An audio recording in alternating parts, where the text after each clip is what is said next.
Okay, this is after the snow bomb, the big blizzard.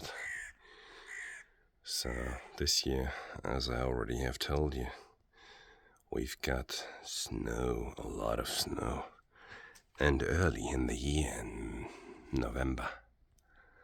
As you can see, there's so much snow that trees and branches actually fall down because of the snow. Yeah, that's a lot of snow. It's almost half a meter, I guess, 40-50 centimeters. 2 days of consistent, constant snow.